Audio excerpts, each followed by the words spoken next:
In the OpenText Exstream Supervisor Collect view, you can find, view and delete documents which have been sent to customers and stored in the collector archive. Select Collect and you can see the documents in the collector archive, including their creation data and customized properties, such as the username or email address.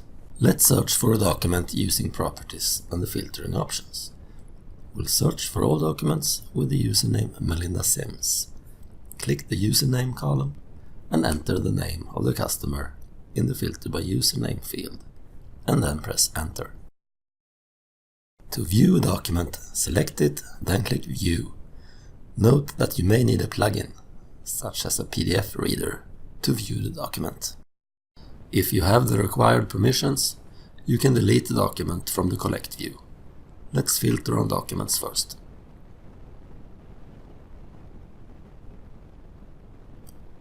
Now select the document and then click Delete.